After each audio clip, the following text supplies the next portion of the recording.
Hello mayam mayam ngasidi aina jamna ahawba angangsingna chabadasu pamba jamna healthy oiba aikoi puramangnasu chaba jaba ahawba chapor ama puraga lae asise mayam daina share tawjare asi mayam jengminarasi asigidamakta aina ase karamaina semge haibado adugidamakta aina ahanbada sabji khara lawjare sabji sidi akoina onion हाइदि तिलहौ आलू खामेना सिंबी गाजर शिमला मिर्च असिसे लेना लौरे असिसे लौरगा आइना असिसे आलू pillar अमा लौरगा अहानबदा मकु खोकदबा सब्जी सिंसे हाना मकु खोकटोक चरे आलू गुंबा गाजर गुंबा असिसे हाना मकु खोकटोक चरे मकु खोकटोगा आइना से फजना चामदोनी चामदोगा आइना सिदा थम्मनी अने हापकदब सब्जी सिदा चामदोगा थम्मे हौजी वेजिटेबल स्लाइसर अमा लौरगा आइना सिदा आलू से फजना स्लाइस तौजरनी खरा चाउनो हो मागे से असिदनी कोइना स्लाइस तौदुइसे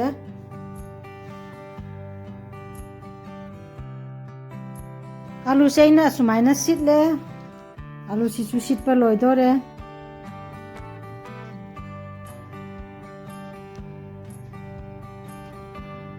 आलू से सिटपा लोइरबा मतुंगदा आइना ngahak ising asabada ngahak tingchalaga thangmanebako kainaidi gajar gumba aton onion gumba capsicum singsidi jamna munna ngaudraga su jabani na alu sidi tang ising asabada khatang nauthanbe mathawni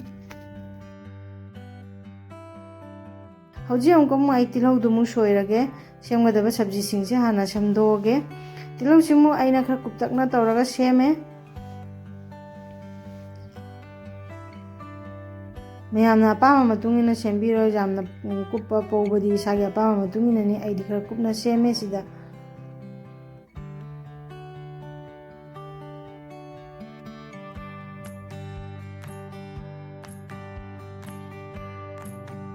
hajim mo ai tomato se seme sumaina khara kupna chop tawre ina khara seme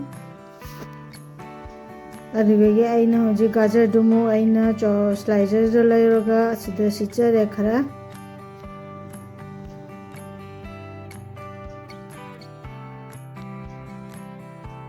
गा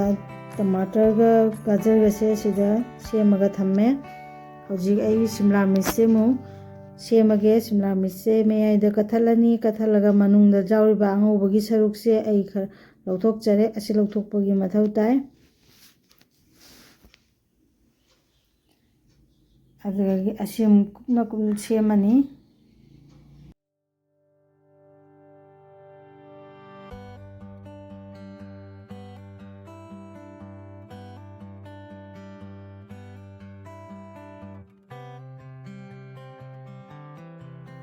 हैनादबा मिसु लेरंगनी हैनादबा सु लेनरंगनी अदु हैनादबदि हापत्रगा सु जाय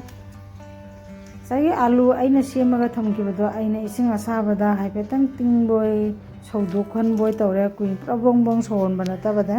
अदुगा आइना सिगा इसिंग जे मचुम ताहालागा थम्मे हौजिक आई असिदा fry pan अमा लौरगा अदुगा थाव खरा हापचनजरे जामना हापते तिलौ सेमना थमगिबदो अदु मो हापचनजरे नसिदा हाइफेतंग लेंगा आइना सिगा टमाटर सेमगिबदो अदुदो आइना सिदा मो हापचनजरे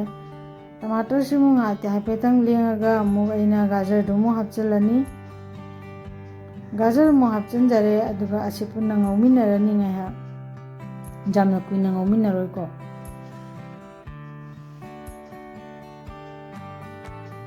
singa ngauminaraba matungda aina simla mirs to mo hapchanjarage simla mix se ngauraga mix tawraba matungda ai fry pan si gas se muthatlaga thammage hauji off tawraga thammage अदुगा हौरि I असिगा थौरांग तौरसी आइगी paste अमा सिगा थौरांग तौरसी अदुदि पात्र अमा लौरे पात्र सिदा आइना जेरुम मनी खा हापचनजरे जेरुम money खा थुगारगा हापचलनी असिदा आइना अमु जेरुम से थुगारगा हापचा आइना सिगा थुम खरा हापचले आइना चागदबा चांगी मतुंगना हापचनजरो जामा जागदि हाउतबनी जाम चम्बा सुनतबा मीडियम टेस्ट अमा लेदना को अदुगो ओइताबा जेरुम सिदा आइना कनो खरा हापचल ब्लैक पेपर अखोगी गुलमरिच तो अदुगी पेपर पाउडर दो खरा हापचले अदुगे आइना टर्मरिक जायंग खरा हापचले जीरा सुबो खरा हापचले अतैदे हेनबा आई मसला हापरोगे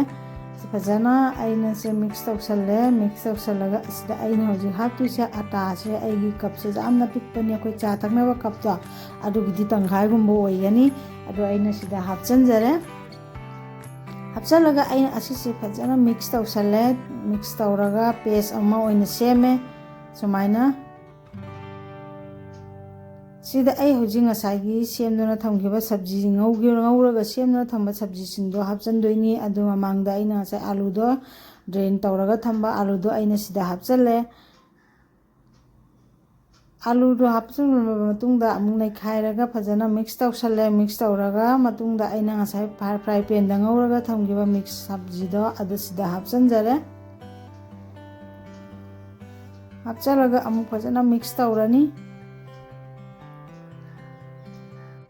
जे आटा नोइबसिगा आटागा सब्जीगा से फजना मिक्स तौसनजरे उबदा फसु फजरे जेंगबदा नुंगाइबनि जेंगबदा फजद्रसे मयामसु जेंगबदा खंगवनि फजना मिक्स तौसनजरे असे इसिंगी सरु हापागी मथौ तादे सब्जीगी मसागी चोचबदुगा अदुगा गिदि जेरुम महिदो अदुदुगा न फजना सुमाइना अखोगी अनै नंग लाउबा अनैबा ओइना ओइयेबको हौजी आई फदिगोम खरा सु सेमजरगा थम्मे सिदा फदिगोम सिजु हापतुइनी अदो अइना सेमिबा जाम अनैबा दुमाइना तौबसे असिददि हापत्रे पेन अमम थांगले फ्राई पैन दो अइना थांगले सिदा थाव जामना हापगी मथौ तादे थाव से खतंग हापगा सुमाइना मयाम पुरमक मथमसे लोइना संदोकपिरो संदोगा अइगी अहिबसे हैजलगा अइगी पेस्ट सुमाइना हैजलगा खाबैसिना तपि तपि तौना पाकना संदोकचरे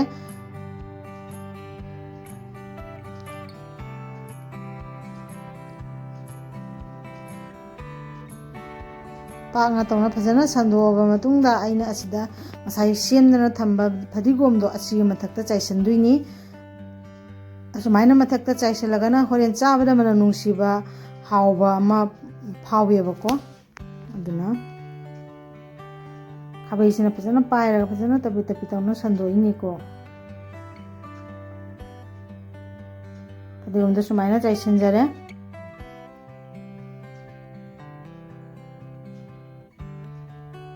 फदिगोमजे चाइसलबा मतुंगदा अइना टेम्पर ग्लास अमा लौरनी टेम्पर ग्लास असिना कुपसलगा अइना थम्मनी ngaया टेम्पर ग्लास से नत्रगसु अखोइ चुमनगी जा कुपनबै पुखम अमना कुपसल प्लेट अमना कुपरगसु जाय दाइ टेम्पर ग्लास न कुपसनजरे हौजिक मुल्ले आइसे कमाइना खंगने अबसे सुमाइना नोंबा मतमदा मागी मखाई तनजे असिना नोंमा दि अखोइना खंगबा ngami अदि मखाई तनजे मुल्ले आइसे को अदो ओंदोक्त्रगसु जाय माजि ओमजनबनिना मुल्लेबको मथक्की सरुक्सिको अदो अखोइ दुम आइदि दुम ओंधोगा मतुंगदि जामनाने मुन्ना कनो तौद्रसु जारे ngौद्रसु जारे मिनिट अमगुम्बा थम्मगा असुम लौथोकपिबा जारे से मुल्ले से आई सुमाइना लौथोकजरे गिसे असुमाइना तौदना अइना ngसाइ सेमख्रिबा पोचंग सिंगदुना आइगी तनसे अहुम खा अइना सेमजरे सुमाइना सिगा नि सुबा मा लेरे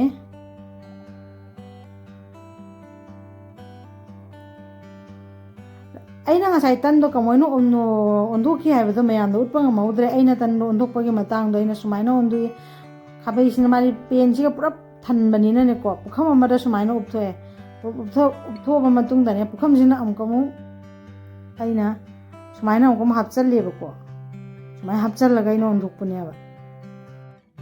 असिनि मयाम ngasiगी आइगी जेरुंगा आटागा सब्जीगना सेमबा टमाटन से असे यामना हेल्दी होइबनी मयाम अंगांसिंगदसु सब्जीगी सरुक चाबसे फाइ दा अंगांसिंगनसु से चाब पामी अदो हायरगा ngasiगी ओइनदि लोइजरे थैंक यू मयाम थैंक यू मैम ngasiदी अइना से हौबसे मैम द शेयर तौजरे अदो मैम असिसे अखोइना नुंथांगदा चाक चानिंगदबा मतमदसु असिसे हौरगा चाबदा अखोइ मांगबा लैते असुम माने हाइदि सब्जी हापगा हौबनिदो असिगा जेरुमनी खक जावी जेरुम चाबा कांबुगिदि असिसे चाबदा किसुम कायबा लैते थावगी सरुकसु जामना जाउदे मैम अदो ngasiदी अइना भिडियो से मैम द सिसे ओइना शेयर तौजरे ꯑꯗꯨꯕꯨ ꯑꯩꯒꯤ ꯆꯦꯅꯦꯜ ꯑꯁꯤꯕꯨ ꯌꯦꯡꯕꯤꯕ ꯏꯆꯤꯟ ꯏꯅꯥꯎ ꯃꯌꯥꯝꯅ ꯑꯩꯒꯤꯅ ꯊꯣꯡꯖꯔꯤꯕ ꯈꯔꯁꯦ ꯌꯦꯡꯕꯗ ꯅꯨꯡꯉꯥꯏꯕ ꯂꯩꯔꯒꯗꯤ ꯍꯥꯏꯕꯤꯔꯛꯎ ꯑꯗꯨꯒ ꯑꯇꯣꯞꯄ ꯚꯤꯗꯤꯑꯣꯁꯨ ꯃꯌꯥꯝ ꯑꯩ ꯍꯥꯞꯆꯔꯛꯀꯦ ꯑꯗꯨ ꯉꯁꯤꯒꯤ ꯑꯣꯏꯅꯗꯤ ꯃꯇꯥꯡ ꯑꯁꯤꯗ ꯂꯣꯏꯁꯤꯟꯖꯔꯒꯦ ꯑꯩꯒꯤ ꯆꯦꯅꯦꯜ ꯑꯁꯤꯕꯨ ꯂꯥꯏꯛ ꯁꯤꯌꯔ ꯁꯕꯁꯀ꯭ꯔꯥꯏꯕ ꯇꯧꯔꯒ ꯁꯞꯄꯣꯔꯠ ꯃꯌꯥꯝ ꯇꯧꯕꯤꯔꯛꯎ